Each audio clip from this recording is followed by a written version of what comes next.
Assalamualaikum warahmatullahi wabarakatuh.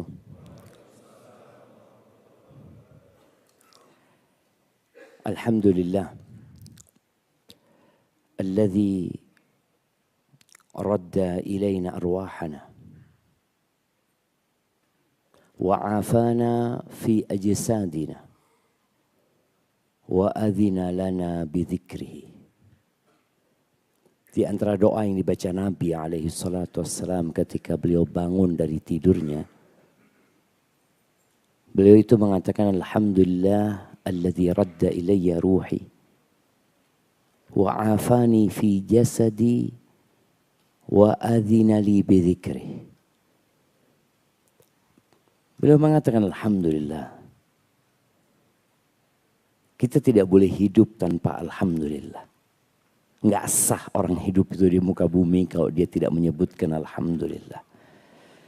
Maka sejak bangun tidur, kita sudah diajarkan untuk memuji Allah. Pujian khusus atas nikmat khusus yang Allah berikan. Ada pujian umum yang setiap sholat kita mengatakan alhamdulillahi rabbil alamin. Tadi kita baca tatkala kita sholat qobliyah subuh. Barusan imam kita juga membaca tatkala kita sholat subuh. Nanti sholat zuhur kita juga akan baca. Walaupun kita sedang sedih, walaupun kita sedang ditimpa musibah, tetap kita katakan alhamdulillahi rabbil alamin. Tatkala penyakit yang menimpa kita umpamanya di waktu zuhur tidak terangkat di waktu asar, kita tetap sakit. Salat kita juga tetap alhamdulillahi rabbil alamin. Begitu pula tatkala maghrib, isya dan sepanjang kita hidup. Kita mengatakan alhamdulillahi rabbil alamin. Karena memang nikmat Allah tuh banyak sekali dibandingkan dengan musibah-musibah yang menimpa kita. Tatkala bangun tidur, ada alhamdulillah khusus. Beliau mengatakan segala puji bagi Allah yang telah mengembalikan kepadaku ruhku. Orang mati itu, orang tidur itu seperti mati. Dia tidak merasakan kehidupan. Dia tidak mendengar. Dia tidak melihat. Dia tidak tahu dengan apa yang terjadi di sekitarnya. Bahkan Ashabul Kahfi tidur berapa tahun? 309 tahun jemaah. 309 tahun. Ketika bangun apa kata mereka? Labithna yauman au ba'da yaum. Kata mereka, berapa lama kita tidur? Kata dia, paling banyak sehari. Atau enggak sampai sehari kata mereka. Bayangin coba. 309 tahun. Mereka mengatakan itu. Oleh karena itu di surga itu enggak ada tidur. Karena orang tidur itu tidak menikmati hidup. Maka antum jangan banyak-banyak tidurnya. Sampai kajian pun tidur. Ini kan kadang-kadang ya Allah enggak cukup tidur tadi malam gitu kan. Enggak Ustaz, kayaknya anak kalau di kamar enggak bisa tidur Ustaz. Tapi pas kajian, Masya Allah Ustaz. Apalagi nanti khutbah Jumat. Itu kita akan melihat orang-orang yang khusyuk mungkin ya. Yang khusyuk. Tadi dia tidak merasakan kehidupan. Sampai ada cerita orang yang katanya marah-marah. Kenapa masjid ini aliran apa kata dia. Kok tahu-tahu komat kata dia. Loh, dia datang duluan tapi tidur. Jadi nggak merasakan khutbah pertama, khutbah kedua. Yang dia tahu komat. Loh, kok udah komat kata dia. Benar-benar jemaah, orang itu tidak merasakan kehidupan ketika tidur. Maka kita bersyukur kepada Allah, Allah mengembalikan ruh kita. Sehingga kita bisa menjalankan kehidupan ini. Nikmat kedua yang beliau puji Allah dengannya. Wa'afani fi jasadi. Allah memberikan afiyah di jasad ini. Kita tahu jasad ini titipan Allah. Dan jasad ini sebagian ulama mengatakan markabun ilallah. Jasad ini kendaraan untuk menuju ke Allah Azza wa Jalla. Oleh karena itu Nabi SAW kalau ada orang sakit, di antara doa yang beliau panjatkan, Allahumma shfi abdaka fulan. Beliau mengatakan, ya Allah alaihi salatu wassalam, sembuhkan hambamu fulan, disebut namanya. Yanka laka aduwan wa yamshi ila salat. Supaya dengan dia sembuh, dia bisa memerangi musuhmu dan berjalan menuju sholat. Karena memang jasad ini tadi kendaraan. Kita kalau kendaraannya mogok, bisa datang kajian. Wah bisa. Sholat pun yang seharusnya berdiri, dia duduk. Puasa pun, kata Allah, faman kana minkum maridan au ala safarin fa'iddatun min ayyamin ukhra. Nggak bisa puasa dia. Kenapa? Kendaraannya mogok gitu loh. Maka kita bersyukur kepada Allah dikasih kendaraan yang bisa datang ke rumah Allah Azza wa Jalla. Bisa bangkit dari kasurnya. Berdiri, berjalan kaki. Allah ini nikmat jemaah. Tapi nikmat sehat ini kurang kita syukuri. Bapak-bapak lebih bersyukur atas nikmat 10 miliar atau nikmat bisa berjalan ke masjid. Kan? Kayaknya jalan ke masjid biasa aja. Biasa aja gitu kan. Kalau fulus, Masya Allah Ustaz. Rizq dari Allah Ustaz, Masya Allah. Tahu-tahu di rekening ada 10 miliar Ustaz. Ya Allah ya. Besok ditangkap KPK dia. Wallah sahih ya, kita itu nikmat sehat itu benar-benar enggak? Dianggap bukan nikmat. Kenapa? Sesuatu yang kita rasakan setiap harinya itu akhirnya jadi biasa. Orang itu baru akan mensyukuri nikmat sehat dengan bentuk syukur yang puncaknya ketika dia kehilangan. Antum mau dikasih duit? Nah, antum mau dikasih duit 1 triliun. Mau ya? Tapi BAB lewat selang. Nah, jalan pakai kursi roda. 1 triliun tapi punya duit. Bayangin ya, antum bisa punya jet pribadi. Tapi BAB pakai selang. Mau? Orang nggak mau siapa? Nggak mau. Tapi kita tiap hari bisa ke toilet. Antum biasa aja. Ya biasa aja Ustaz. Orang kan kayak gitu memang. Loh, itu nikmat dari Allah. Nabi SAW mengatakan ni'matani maghbunun fihima katsirun minan nas. Ada 2 nikmat yang banyak manusia lalai dari mensyukuri nikmat itu. Sehat dan waktu luang. Ada yang sedang di PHK di sini? Ada enggak? Jamaah? Ada ya insya Allah. Ya Allah Ustaz, ana di PHK Ustaz. Enggak ada kerjaan, itu nikmat. Ketika itu memandang dengan kacamata, ya Allah mungkin Allah suruh ana hatamkan Quran. Mungkin Allah suruh ana banyak-banyak sholat duha. Karena selama ana bekerja enggak pernah sholat duha Ustaz. Dengan di PHK, antum punya waktu luang. Jadi pengangguran itu nikmat apa bukan? Gimana? Ketika antum memandang itu waktu luang, nikmat. Ya Allah ya, ana selama ini bekerja 15 tahun, berangkat jam 5, pulang jam 5. Alhamdulillah, mulai hari ini ana nggak kemana-mana. Mau ngapain Ustaz? Lo nikmat, antum bisa hatamin Quran. Ana ingat dengan seorang kawan ya, yang dia mengatakan dia punya banyak kesalahan dalam hidup ini, tapi dia mengatakan ana nggak salah pilih istri Ustaz. Alhamdulillah kata dia. Ketika ana punya masalah, ana bangkrut, ana punya utang hampir 64 miliar Ustaz. Istri ana itu hatam Quran tiap 3 hari Ustaz. Bayangin antum. Mau di PHK? Masa nunggu di PHK baru baca Quran gitu jemaah? Kadang-kadang seperti itu. Ana dulu sempat ke penjara Sukamiskin. Itu banyak orang yang hatam Quran di penjara jemaah. Ketika di luar Ustaz nggak pernah hatam Quran Ustaz. Sampai penjara alhamdulillah punya waktu luang untuk menghatamkan Quran. Bahkan mereka cerita, kami 10 hari terakhir itu datangkan imam dari luar ke Sukamiskin tuh jemaah.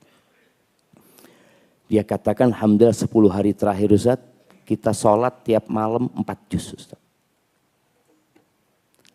Masjid ini berapa juz? Anda mau tanya. 10 hari terakhir satu malam berapa juz? Sholat tarawihnya Ustaz. Mana Ustaz? Berapa juz Ustaz? 1 juz ngeluh jamaah. Coba 4 juz Ustaz. Gak usah nunggu suka miskin gitu loh. Baru mau 4 juz gitu kan. Tapi tadi ketika kita di luar jamaah. Kita merasa loh Ustaz gimana? Anak punya kesibukan. Anak punya pekerjaan. Anak ini harus meeting ini itu. Ya di penjara gak ada meeting kan tuh. Yang ada ya sudah. Waktu luang itu nikmat. Maka syukuri nikmat yang Allah berikan. Beliau tiap bangun tidur mensyukuri nikmat sehat itu. Wa'afani fi jasadi ya Allah. Kasih afiah aku. Kemudian nikmat yang paling nikmat ya. Beliau mengatakan wa'adzina li bidzikri. Allah memberikan izin kepada aku untuk mengingatnya. Karena ada orang ruhnya kembali, sehat badannya, tapi tidak mengingat Allah Azza wa Jalla. Apa gunanya?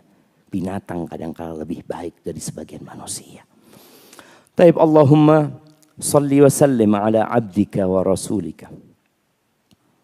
Sayyidina wa maulana Muhammadin wa ala alihi wa ashabihi ajma'in. Amma ba'd. Ahibbati fillah. Tadi imam kita baca surat apa? As-Sajdah. Sunnahnya baca sampai selesai sunnah jamaah. Rakaat pertama. Tapi kesian sama jamaah. Nah. Subhanallah. Surat ini dianjurkan untuk dibaca setiap Jumat. Subuh di rakaat pertama. Dan di rakaat kedua baca surat Al-Insan. Surat tentang manusia. Surat-surat yang sering dibaca oleh imam itu hendaklah kita membaca tafsirnya. Supaya antum tidak merasa lama bacaan imam itu. Antum udah tahu imam itu suka baca surat Sajdah, baca surat Al-Insan, baca Al-A'la, Sabbihisma Rabbikal A'la, baca lagi apa? Al-Ghashiyah. Yang paling sering apa dibaca imam? Apa? Al-Fatihah. Al-Fatihah. Antum baca tafsirnya. Udah Ustaz, kapan terakhir baca tafsir Al-Fatihah? Berapa? Mungkin 7 tahun yang lalu Ustaz. Loh, antum itu baca tiap hari 17 kali. Baca. Di awal surat As-Sajdah ini Allah mengatakan Alif Lam Mim, lalu Allah mengatakan Tanzilul Kitab. La raiba fihi min Rabbil Alamin. Itu penurunan Alkitab ini tidak ada keraguan di dalamnya. Dari siapa Quran ini? Min Rabbil Alamin. Dari pencipta alam semesta ini. Dari pemilik alam semesta ini. Dari yang memberikan rizki kepada kita. Ya tapi orang-orang gak percaya ya. Am yaquluna iftarah. Apakah mereka berkata itu Muhammad alaihi salatu wassalam bikin-bikin? Enggak. Maka Allah menantang orang-orang yang mengatakan Al-Quran itu buatan Nabi Muhammad alaihi salatu wassalam. Ditantang. Engkau bikinlah. 1 surat saja. Yang sama dengan surat Al-Quran. Dan tantangan itu terbuka sampai hari ini. Sekarang sudah ada teknologi. AI itu ya. Udah ada teknologi. Bisa mereka bikin? Gak bisa. Baik. Sekarang sudah bisa mendatangkan seluruh ahli bahasa kumpul di satu waktu. Zoom. Bikin satu surat. Tapi nggak ada. Ini menunjukkan Al-Quran benar-benar mir Rabbil Alamin.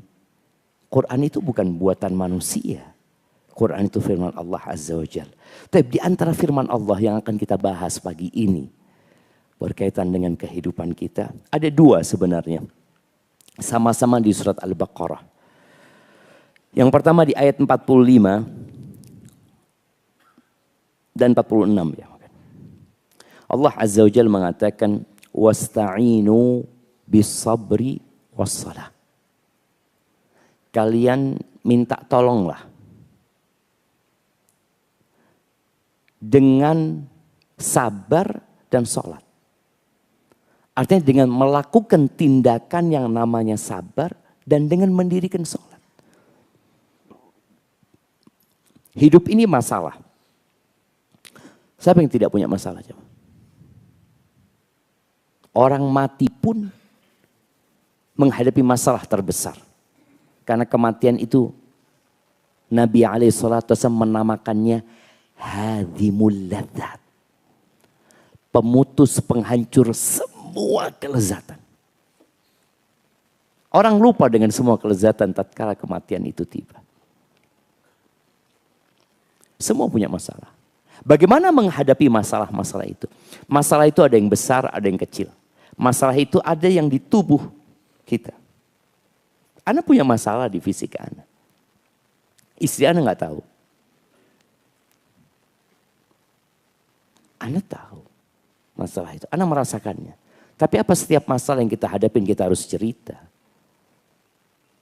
Subhanallah, ada seorang tabi'in yang namanya Al-Ahnaf ibn Qais.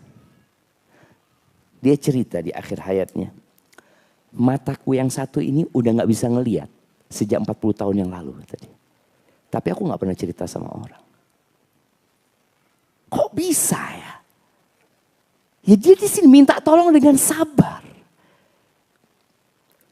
Sedikit-sedikit curhat. Sedikit-sedikit buat status. Apa gak bisa statusmu ditulis, tapi di atas sejadahmu. Gak perlu pasangan hidupmu tahu juga. Ya, sebagian kita gak bisa.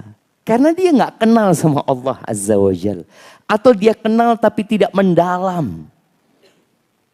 Ini Allah sampaikan bagaimana menghadapi kehidupan ini dengan meminta tolong dengan sabar. Taib, ada hadiah di sini. Mana panitianya? Masjidnya doang yang bagus ya mah. Hadiahnya nggak ada. Taib. Nah, apa artinya sabar? Apa al-habsu itu? Nahan apa? Nahan nafsu. Nahan nafsu mah puasa. Iya, nahan apa? Sabar itu nahan apa? Secara bahasa artinya al-habsu. Menahan. Tapi secara syariat apa artinya sabar? Menahan apa? Taib. Menahan dalam ketaatan. Menahan diri dari melakukan kemaksiatan. Menghadapi ujian. Gimana? Apa yang ditahan ketika menghadapi musibah? Dari apa? Masya Allah, kasih hadiahnya. Masya Allah. Jazakallah khair ya. Betul yang beliau sampaikan, menahan ya. Tapi apa yang ditahannya? Menahan nafsu itu namanya puasa. Dan puasa itu sabar. Makanya syahrus saum itu syahrus sabar. Bulan puasa itu bulan kesabaran. Tapi anak kepingin tahu yang lebih detail. Siapa yang nahan diri dari apa? Sabar itu. Atau apa makna sabar kalau antum punya arti lain? Karena kadang-kala kita tadi malam ya Ustaz Amin menyebutkan bahwasanya ada bahasa-bahasa agama yang sudah jadi bahasa Indonesia tapi nggak pas dengan bahasa syariat. Silaturahmi umpamanya. Mereka menyebutnya ya perkumpulan, ya, persahabatan, persaudaraan, silaturahmi. Padahal itu kalimat khusus buat kerabat sebenarnya.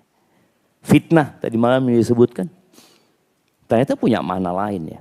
Sabar. Ya Allah jemaah, antum kayaknya nggak pernah sabar gitu. Kok ditanya sabar sekarang, apa sabar itu ya? Nah, tafadhal. Sebelah kiri nih. Menerima sesuatu yang tidak disukai, itu namanya ridho.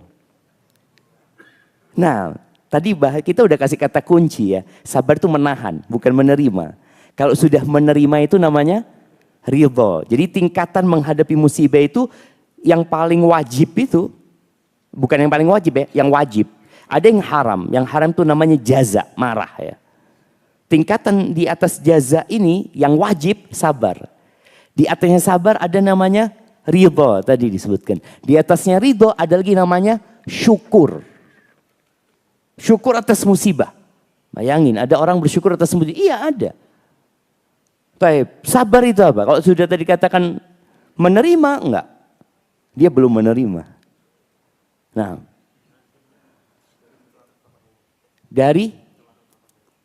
Dari mencela ketaatan Allah dan wasahlah, Masya Allah. Antum mau kasih amplop, kasih buku? Amplop aja ya, Masya Allah. Anda nggak tahu ada isinya bang nggak loh? Iya, jadi sabar itu menahan diri dari mengucapkan atau melakukan sesuatu yang tidak sesuai dengan akal sehat dan tidak sesuai dengan syariat. Itu sabar. Jadi orang itu masih nahan jemaah. Karena orang kalau nggak sabar, gelas dia lempar ya, piring dia jatuhkan. Kemudian mungkin kalau dulu bangsa Arab itu, sekarang mungkin masih ada wanita-wanita itu merobek-robek bajunya, menampar-nampar pipinya. Mungkin ada sebagian orang ambil pisau, dia sayat tangannya. Itu nggak sabar. Sabar tuh nahan diri, sakit tuh. Tapi kalau orang sudah naik ridho, itu sudah agak lega dadanya. Kalau bisa seperti itu. Dan sabar itu kata Nabi SAW, innamas sabru inda sadmatil ula. Yang dikatakan sabar yang sempurna itu, yang dikatakan wabasyiris sabirin, berikan kabar gembira kepada orang-orang yang sabar itu ketika hempasan pertama. Tahu-tahu ada telepon yang mengatakan istri antum meninggal. Meninggal. Alhamdulillah kata dia. Anak sudah capek menghadapi dia. Jadi meninggalnya istri itu musibah bang enggak? Buat dia bukan musibah gitu loh. Buat dia bukan musibah. Ada juga istri-istri yang ketika dapat WA, suamimu yang sabar kayak meninggal dunia kata dia. Kapan meninggal? Tadi. Ya Allah, sudah lama aku tunggu kata dia. Wallah jamaah. Tidak semua istri itu mencintai suaminya. Dan kata Umar bin Khattab radhiyallahu anhu, fa inna aqallal buyut allati tubna 'alal hub, sedikit rumah tangga yang dibangun di atas cinta. Sedikit. Terus kenapa orang-orang itu bertahan? Kenapa kita bertahan? Nah, siapa yang mau jawab? Anda kasih hadiah lagi. Kenapa? Siapa yang mau jawab? Angkat tangan yang mau jawab. Karena apa? Nya'ah. Apa nya'ah itu? Sayang. Oke, kita kasih hadiah karena nya'ah ya. Sayang kenapa antum sama dia? Udah berjuang dia sama antum ya. Udah punya anak ya, kesian gitu kan. Kesian jadi. Memang ada mawaddah dan rahmah memang jamaah. Ada mawaddah dan rahmah. Tapi kadangkala memang yang menjadi perekat utama itu adalah Islam dan ihsan. Maka kata Umar bin Khattab radhiyallahu anhu, "Walakinnan nas yata'amaluna bil ihsani bil islami wal ihsan." Orang itu bergaul karena ya syariat Islam yang memerintahkan kita untuk bersabar ya, memerintahkan kepada kita untuk berbuat baik. Jangan kepada istri, jangan kepada suami. Kepada binatang pun kita disuruh berbuat baik, jamaah. Itu menjadi perekat, jamaah. Ada juga seorang wanita yang sudah tua renta, tua. Dia ditanya, ibu masih ada suaminya? Kayaknya di Turki itu, kalau anda lihat bahasanya, makan kata dia, enggak, meninggal. Kapan meninggal suaminya? 2 bulan yang lalu. Kata presenternya, engkau jadi sedih banget, kata dia. Enggak, anak enggak sedih, kata dia. Kenapa? Dia bukan orang baik, bukan orang baik dia. Itu jamaah. Kenapa perempuan ini 50 tahun berumah tangga dan ketika suaminya meninggal dia tidak puji suaminya. Dan padahal kita ini butuh pujian, bukan pujian ya. Kita ini butuh pengakuan dari istri kita kalau kita orang baik. Kenapa? Karena boleh jadi orang yang pertama menggugat kita siapa? Istri kita. Istri antum yang gugat antum. Orang tua ya mungkin ya ridho sama anaknya. Anaknya mungkin durhaka, dimaafkan ya. Tapi ada istri yang mungkin gak ridho dia. Dia akan mengatakan dalam dirinya, gak apa-apa bang kau zalimin aku sekarang bang. Tapi ada hari di mana aku bisa mengadukan engkau kepada pencipta langit dan bumi ini. Sahih jemaah. Baik, kalau bicara sabar, jadi sabar tadi menahan diri ya. Ingat, menahan diri agar kita tidak mengatakan sesuatu yang tidak diperbolehkan. Dan tidak melakukan perbuatan yang memang gak seharusnya. Dan Allah mengatakan, minta tolonglah kalian kepada sabar dan sholat. Wa innaha lakabiratun illa 'alal khashi'in. Dan wasiat ini berat. Maka sebagian orang ketika dikasih nasihat sabar. Sabar kata dia. Loh Ustaz, sampai kapan ana bersabar? Dia langsung nolak. Seakan-akan enggak, ana mau solusi lain. Loh, solusinya itu sabar. Dan Allah sudah suruh kita. Namun kesabaran itu memang membutuhkan perjuangan. Di dalam hadis Nabi SAW mengatakan, "Waman yatasabbar yusabbirhullah." Barang siapa yang yatasabbar, yang berusaha untuk sabar, yang dia menghibur dia mengatakan sabar, dunia ini hanya sementara, semua musibah itu akan berakhir, bukan hanya engkau yang kena musibah, sabar, ayolah sabarlah katanya. Buat apa engkau marah-marah? Buat apa engkau teriak-teriak? Nggak ada gunanya, nggak ada manfaatnya. Terus dia berperang dengan bisikan jiwanya, dan itu yang disebut sabar. Dia menyabar-nyabarkan dirinya. Kalau anak nggak sabar Ustaz, udah habis orang itu Ustaz. Iya, betul.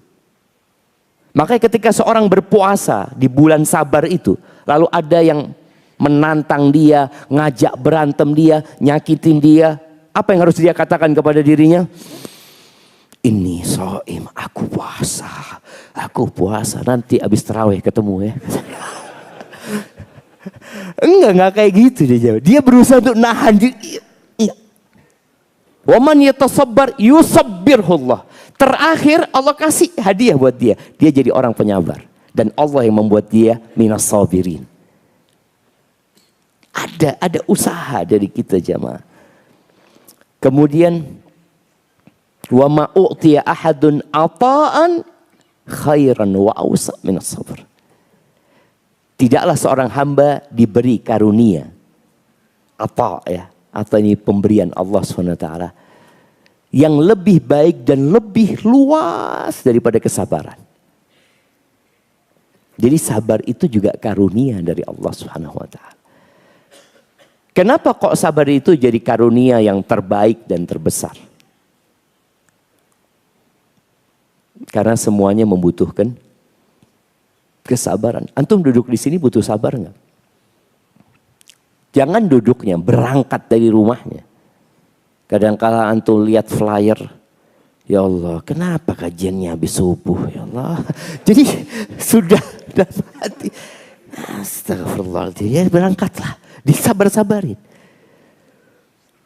Pasang alarm jam berapa untuk pasang alarm ya? Ada yang jam 2 bayangin, ada yang jam 2 jemaah. Jam 2 bangun, ya Allah masih ada waktu nambah dikit lah gitu kan. Nambah dikit, ternyata adzan subuh baru bangun.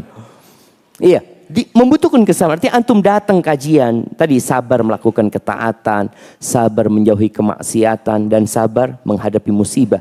Dan subhanallah, Al-Imam Al-Qurtubi menukil dari beberapa ulama bahwasanya yang disebut as-sabirun itu bukan yang sabar menghadapi musibah aja jemaah. Jadi yang sabar dalam 3 perkara ini itu baru dapat predikat as-sabir. Kalau sabir menghadapi musibah, ya dia sabar menghadapi musibah ini aja. Makanya ada orang-orang yang kadang-kala sabar ditinggal mati anaknya, tapi nggak sabar sholat dia. Nggak sabar.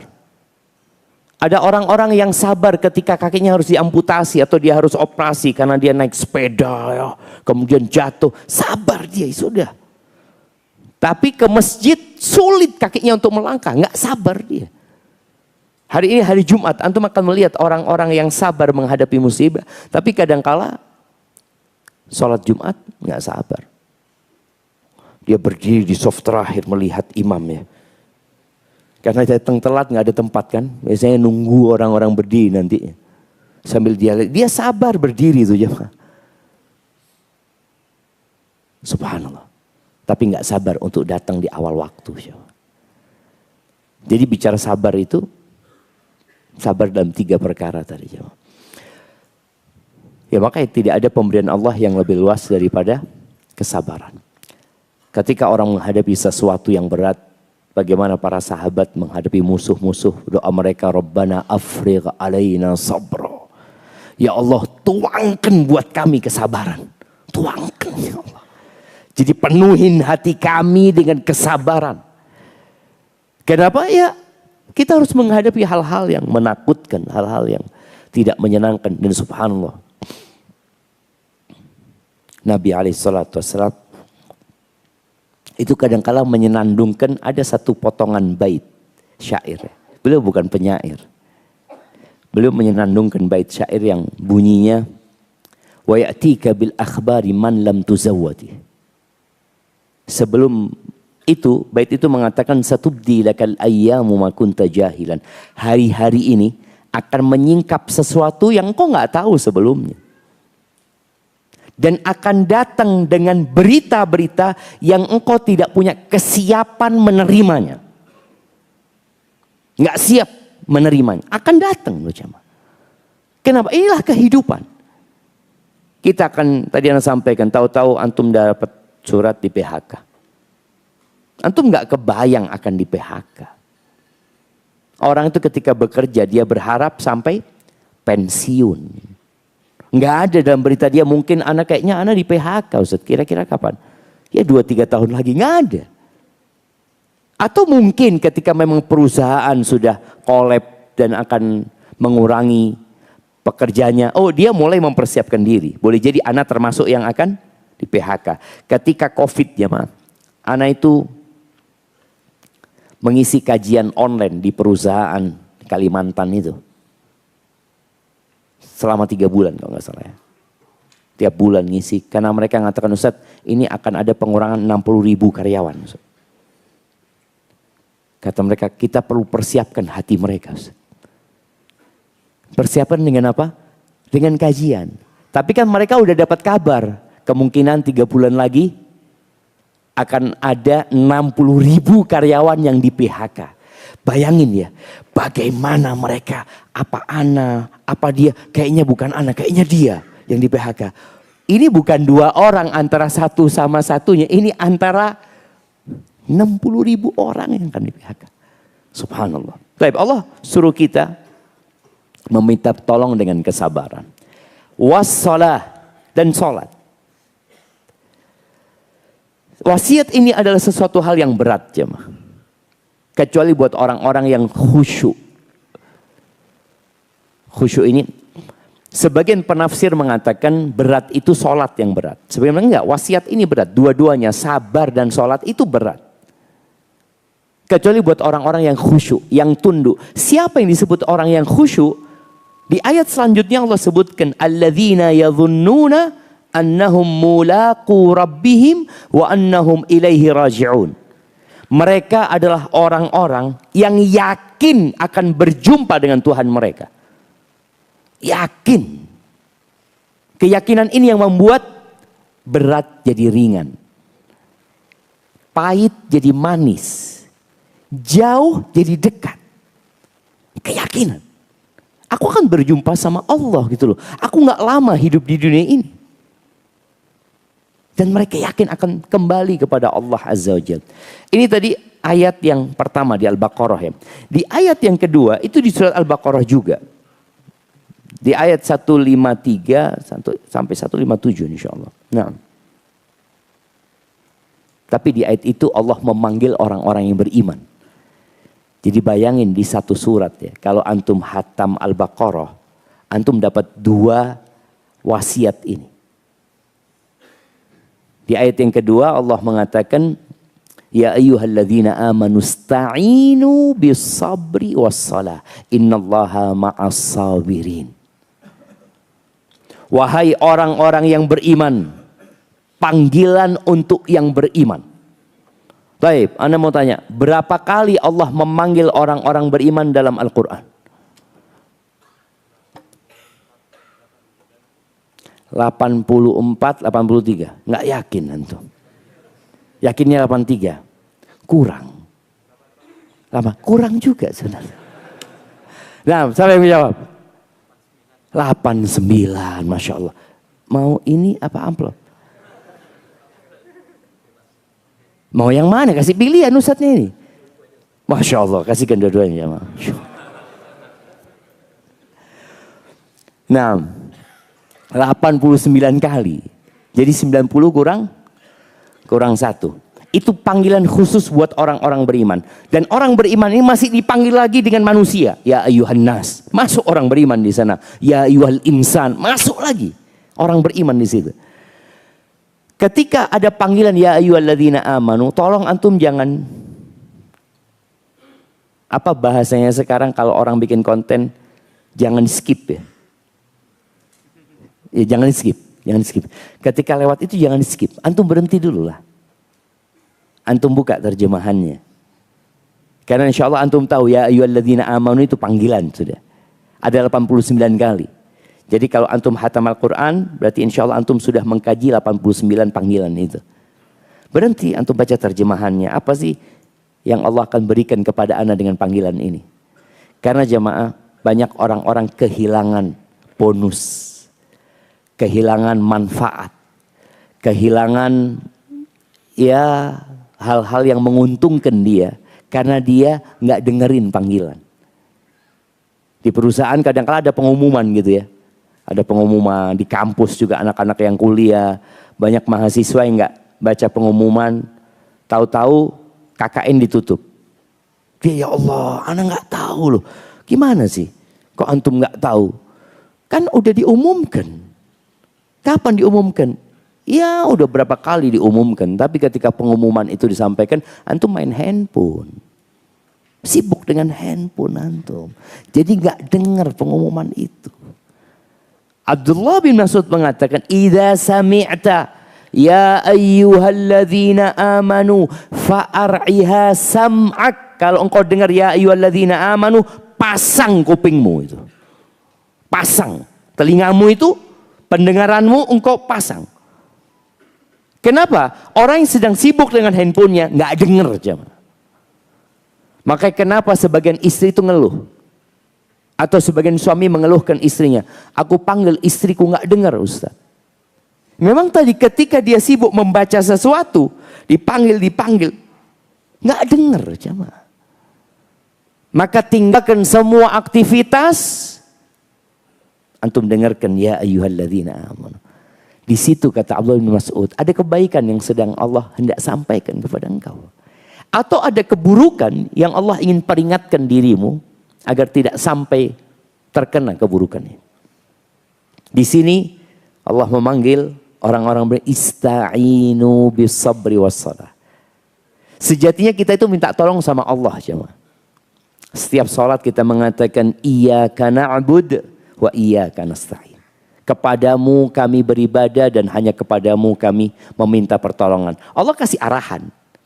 Nih, engkau minta tolong kepada Allah, Allah kasih arahan. Caranya dengan sabar. Berusaha untuk sabar. Yakin bahwasanya musibah yang Allah turunkan itu sesuai dengan kemampuan Anda.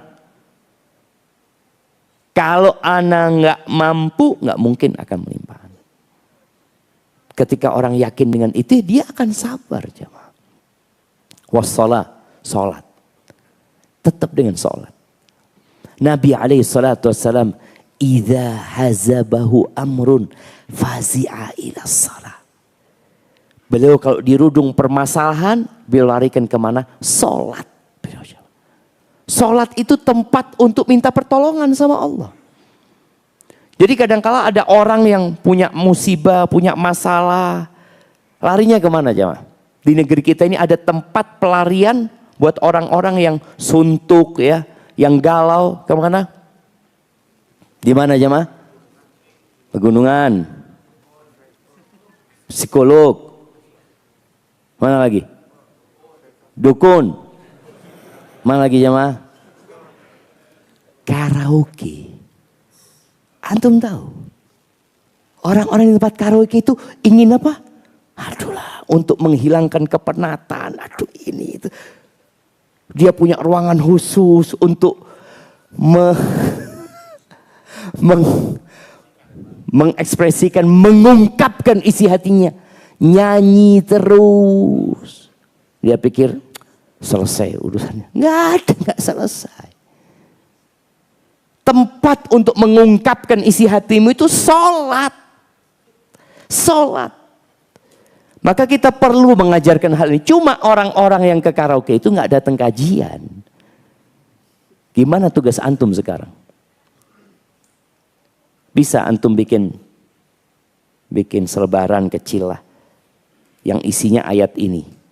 Duduk di pintu di parkiran karaoke antumnya. Ini dakwah loh, jemaah. Ini dakwah. Antum berdiri di situ, setiap orang datang, fadhil Pak. Masya Allah. Mampu nggak antum? Bisa nggak? Mau nggak? Waduh, Ustaz. Antum kasih orang aja. Orang-orang kan ada yang biasa nyebarin apa?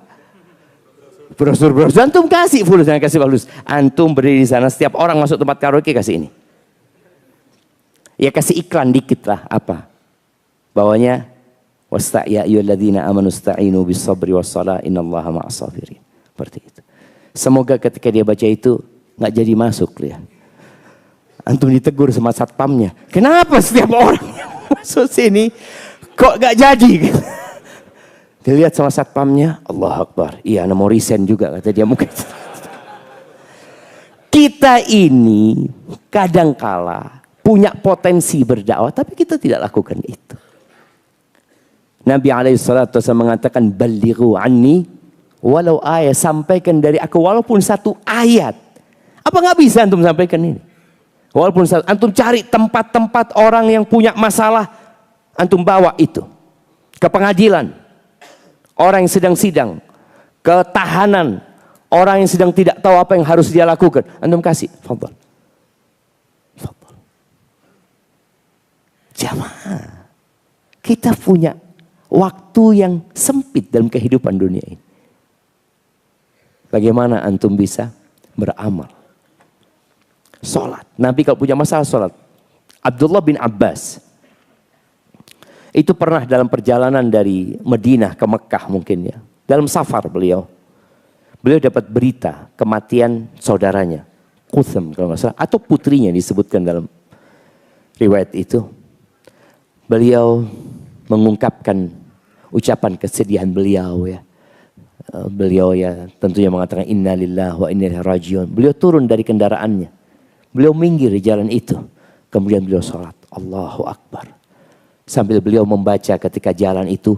Wasta'inu bisabri wassalah. Artinya berat menghadapi musibah itu. Iya. Terus gimana Ustadz? Apa yang harus Anda lakukan? Allah udah kasih solusi. Karena orang yang kena musibah itu perlu loh. Perlu dia mengungkapkan isi hatinya. Perlu. Makanya nangis itu boleh. Sedih itu boleh. Dan orang itu ingin melakukan sesuatu. Iya, engkau ingin melakukan sesuatu. Ya udah, engkau sholat. Tinggalkan orang-orang itu. Sholat Abdullah bin Abbas. Setelah sholat antum akan rasakan. Ya Allah, jadi lebih tenang. Cuma sholatnya harus khusyuk. Dan biasanya orang kalau kena musibah, khusyuk sholatnya. Makanya orang-orang yang di soft pertama itu, biasanya banyak masalah. Kalau masalahnya sedikit ada di mana? Belakang tuh. Saya sedikit, alhamdulillah kata dia. Yang bersandar itu, nggak punya masalah. Nah, cuma masalah di punggung. Nah, jemaah, kita minta tolong sama sholat. Perbanyak sholatmu. Yang punya masalah, anaknya mungkin kurang berbakti. Perbanyak sholatnya. Sampai Sa'id ibn al-Musayyib ibn Hazan, dia mengatakan kepada anaknya, la azidanna fi sholati. Aku akan tambah sholatku, kata dia. Agar Allah menjagamu untukku, kata dia. Nambah sholatnya. Jadi apapun masalahnya, ketika antum tahu solusinya itu ada di sabar, antum nahan diri, terus menahan diri, yakin bahwa ketentuan Allah itu pasti indah gitu. Kemudian antum sholat, Allah bersama orang-orang yang sabar.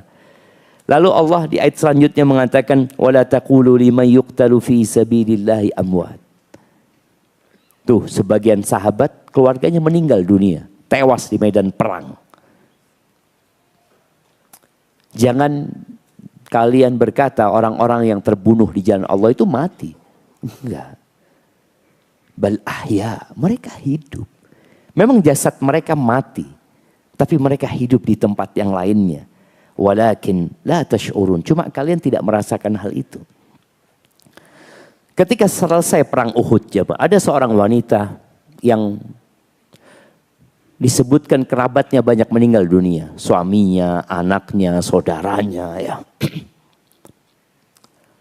Ketika berita kematian itu datang kepada dia, ya dia harus menyabarkan dirinya. Maka dia bertanya, kaifa Rasulullah sallallahu alaihi wasallam? Gimana Rasulullah SAW? Karena banyak yang mati. Dia kepingin tahu kondisi Nabi SAW. Maka dikatakan, huwa bi khair. Nabi baik-baik. Kata perempuan ini, hatta aro, aku nggak tenang. Aku nggak nyaman hatiku sampai aku melihat Nabi SAW. Artinya dengan beban yang datang kepada dia, dia ingin melihat Rasulullah SAW. Akhirnya dikasih jalan dia menghadap kepada Nabi SAW. Nabi terluka, tapi beliau alhamdulillah. Lalu perempuan ini mengatakan, ya Rasulullah, kullul musibati ba'daka jalalu. Semua musibah itu ya Rasulullah, setelah aku melihatmu gak apa-apa, ringan ya Rasulullah. Wallahi sahih jemaah, tidak ada musibah yang lebih besar yang menimpa umat ini lebih daripada musibah ditinggal mati Nabi SAW. Makanya Nabi pernah mengatakan SAW, barang siapa yang ditimpa oleh musibah, falyatasalla bi musibati. Hendaklah dia menghibur dirinya dengan musibahku. Itu kalau antum cinta sama Nabi SAW. Karena kita nih akan sedih ketika ditinggal mati orang-orang yang kita cintai.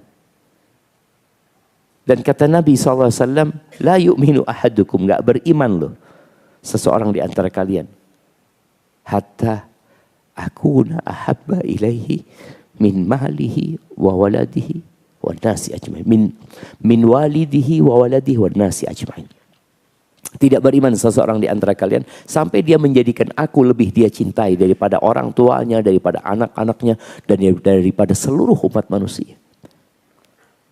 Jadi kita perlu menghadirkan ketika sedang terkena musibah itu dengan ditinggal mati Nabi SAW. Lalu Allah katakan walanabluwannakum. Nah ini berkaitan dengan meminta tolong dengan kesabaran. Allah mengatakan kami benar-benar akan memberikan ujian kepada kalian.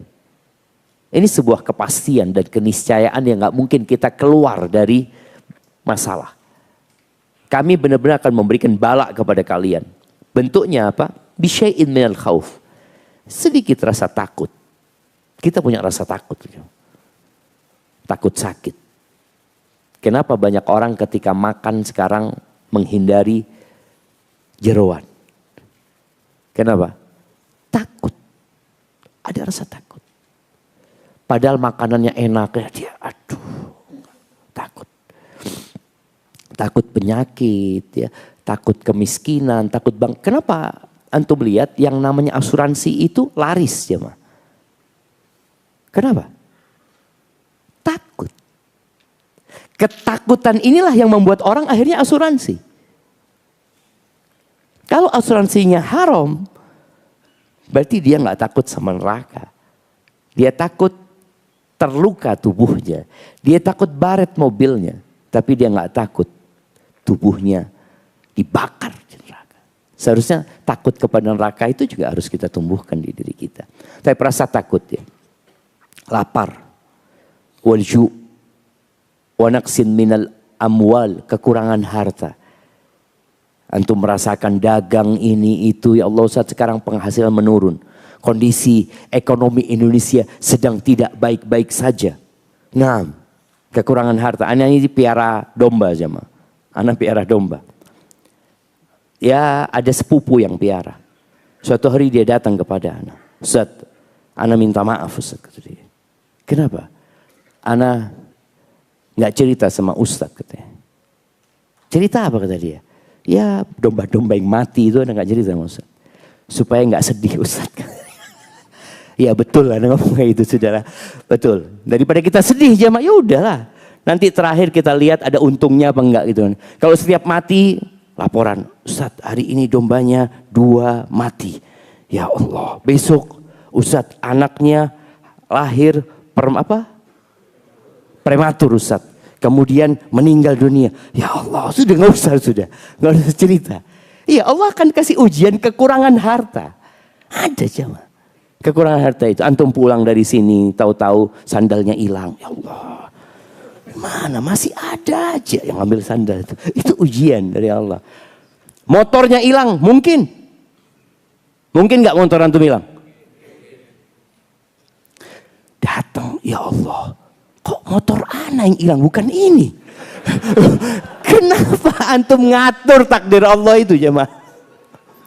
Ini ujian buat antum gitu loh. Antum kepingin seharusnya fulan Ustaz. Fulan itu sering telat sholatnya. Kenapa kok aneh yang soft pertama dikasih? Iya, kalau fulan dikasih ujian motornya hilang, bahaya. Dia nggak sabar. Tapi karena antum imannya kuat, kasih motor hilang. Allah gitu Ustaz ya. Iya. Jadi bala itu sesuai dengan kadar keimanan loh jemaah. Sesuai. Jadi sebagian orang mengatakan Ustaz dulu Ustaz ketika anak belum hijrah. Anak biasa-biasa aja Ustaz. Tapi kenapa setelah hijrah? Ya Allah ujian itu terus datang Ustaz. Iya. Karena kalau ujian ini datang ketika engkau belum hijrah. Boleh jadi engkau murtad pada waktu itu. Dan Allah berikan ujian kepadamu sekarang ini. Engkau semakin kencang sholat malamnya. Itu tuh jemaah. Jadi Allah akan kasih ujian kekurangan harta. Kemudian wal anfusi wa thamar. Kekurangan ditinggal mati orang-orang yang dicintai. Kemudian gagal panen ya. Wabasyiris sabirin. Jadi kalau kita lihat nih. Kekurangan harta itu biasanya businessman. Kekurangan buah-buahan atau hasil panen itu siapa? Petani. Jadi kasih ujian masing-masing. Petani ngitung jemaah. Terus terang. Anda ini punya pengalaman dalam bercocok tanam. Ada satu kawan mengatakan, Ustaz, bisnis bawang, tanam bawang Ustaz, lagi bagus. Bismillah. Ya, dia hitung sudah Ustaz. Insya Allah keuntungannya kan gitu jamaah.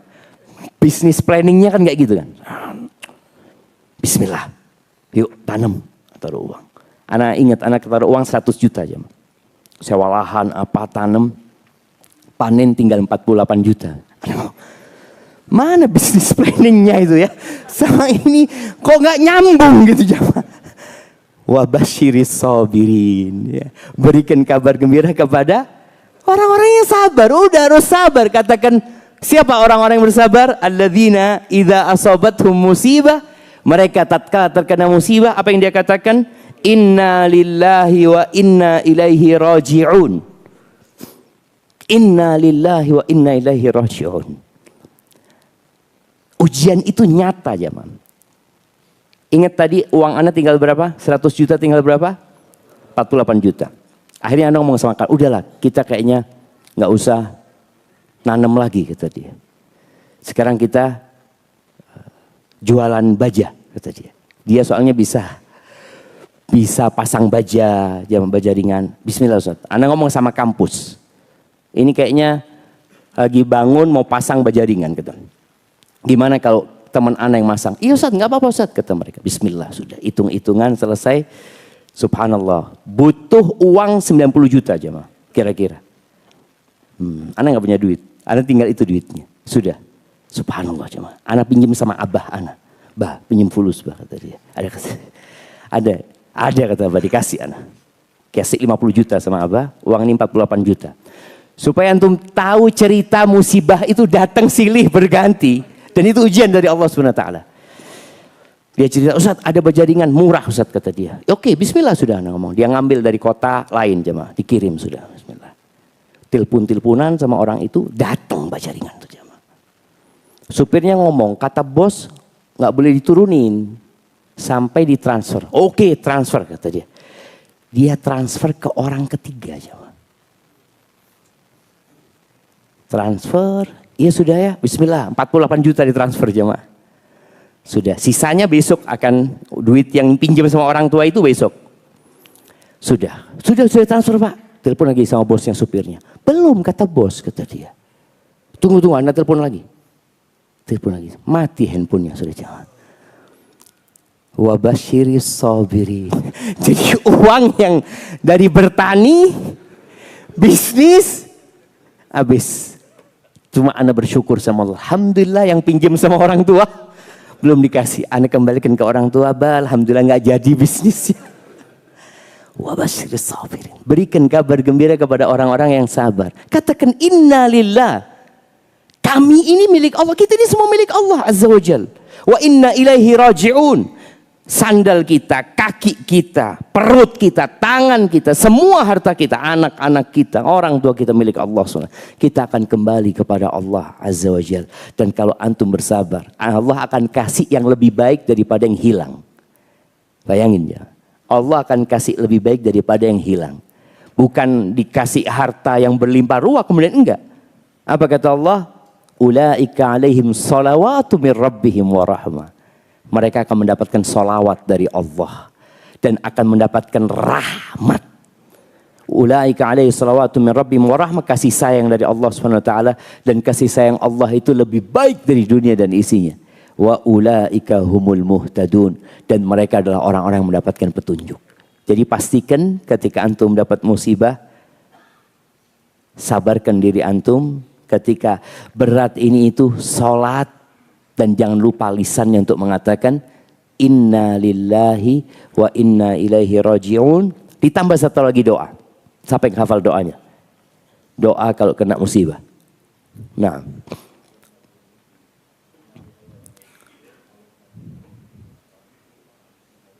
Masya Allah. Sahih. Mau yang mana ini? Amplop ya, Masya Allah. Kasihkan kepada beliau. Mudah-mudahan ada isinya Bapak ya. Tunggu Anda lihat jemaah. Oh ada jemaah, Masya Allah. Baik, tadi ketika terkena musibah baca inna lillahi wa inna ilaihi raji'un, itu minimal. Yang maksimal Nabi SAW ajarkan tambahan. Allahumma jurni fi musibati wa akhlif li khairan minha. Ya Allah, berikan pahala di musibahku ini. Karena musibah itu bisa jadi berpahala, bisa jadi berdosa. Kapan berpahala? Ketika kita menghadapinya dengan sabar. Kapan menjadi dosa? Tatkala kita menghadapinya dengan jaza tadi, marah.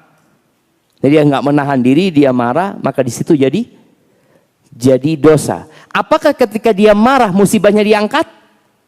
Tidak. Makanya orang yang marah dengan musibah yang menimpa dia itu rugi dua kali dia. Rugi pertama musibah tetap menimpa dia, yang kedua rugi apa? Rugi nggak dapat pahala, jadinya dapat dosa. Itulah jamaah yang mungkin bisa kita pakaji dalam kesempatan kali ini. Semoga kayaknya nggak ada pertanyaan.